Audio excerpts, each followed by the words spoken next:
going out for an evening drink. But over the last few months, something has changed. Something has started to make him feel different. Now he longs for silence, for a quiet moment to enjoy by himself. He craves a simple moment of reflection, of peace and quiet. And now, sitting in his bed on a cozy Sunday morning, Daniel enjoys the absolute stillness of his room.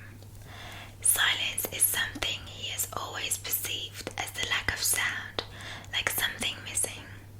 And because of this feeling, he had always felt as though he had to fill silence with something, anything, even a few words or a low hum. But now, for some reason, the silence feels like a blanket wrapping him tightly. It is not an unpleasant feeling, not at all. It feels like a loving embrace, an opportunity to listen to his own voice for the first time in months. What a peaceful start of the day, he thinks to himself.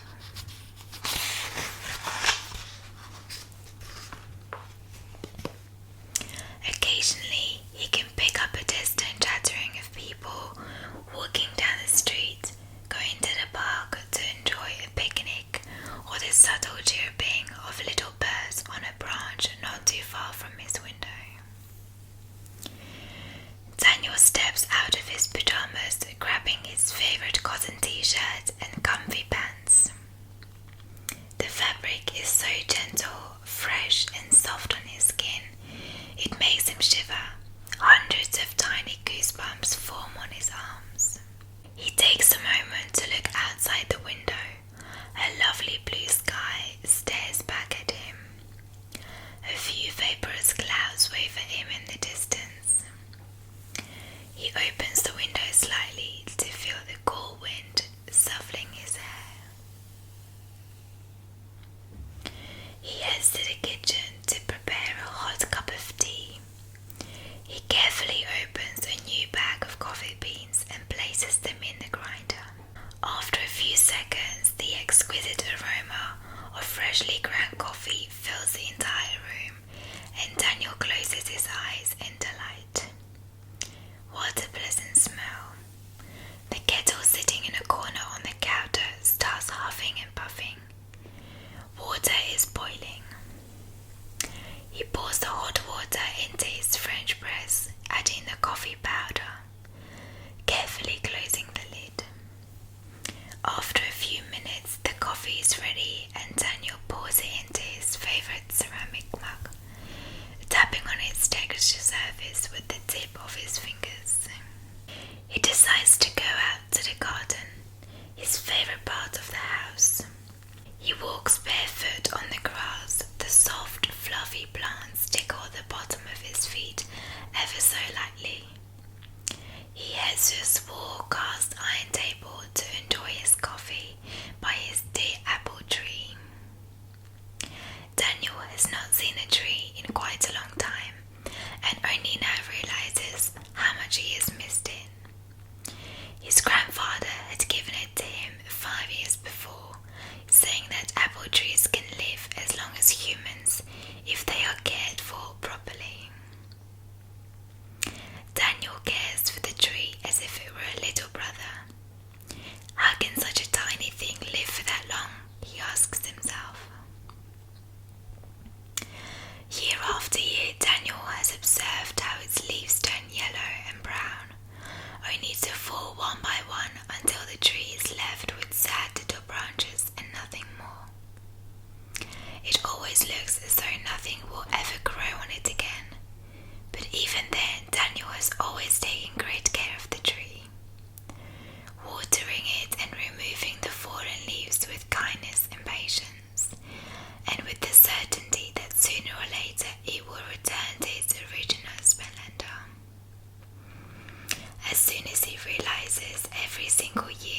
shine in the sun, and Daniel inhales the familiar warm scent deeply.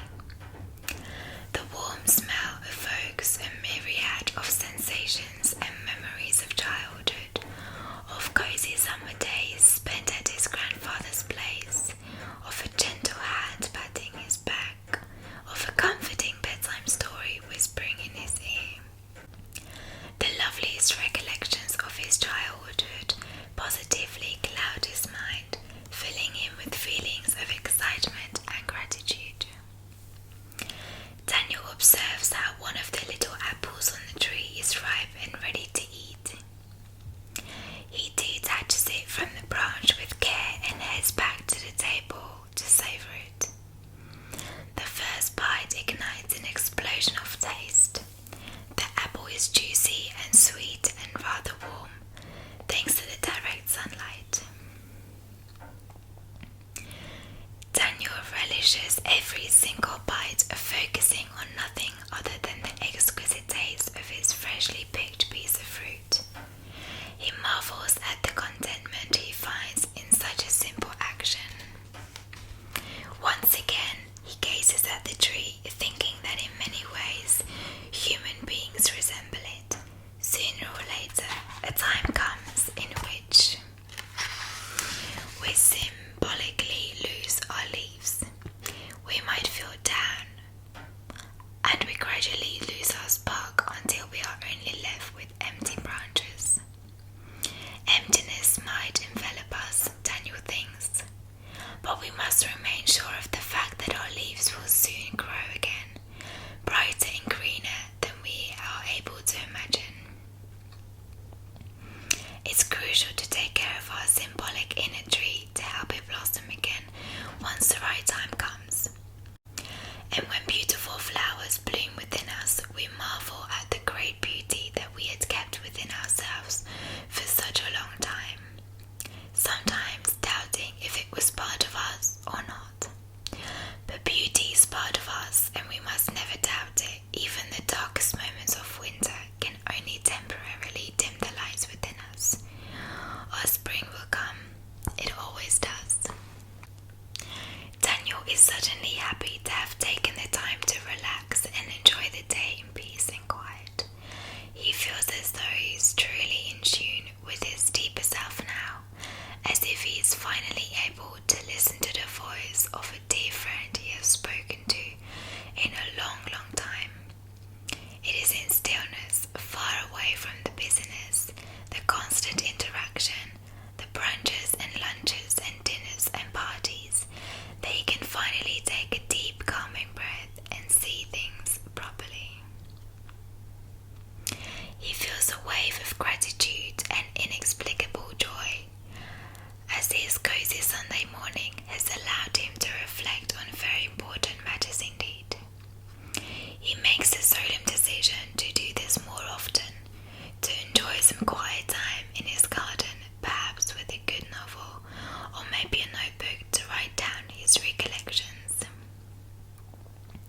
He is dazed by the music of birds singing in a nearby tree, and can clearly hear cars passing by, an instinct chattering of people getting closer, then further away. He can hear the muffled laughter of the neighbors, the sound of children playing hide and seek, counting down from 10, 9, 8, 7, 6, 5, 4, 3, 2, 1. Wherever you are, here I come. His mind goes back to when he was a child, playing hide and seek. Not a thing to worry about. Nothing and no one to run away from. No stress and no resistance. He starts to feel tired now. Perhaps the warmth of the sun shining gently on his hair is making him feel sleepier than usual. He decides to close his eyes just for a little while, maybe take a short nap. Yes, a very short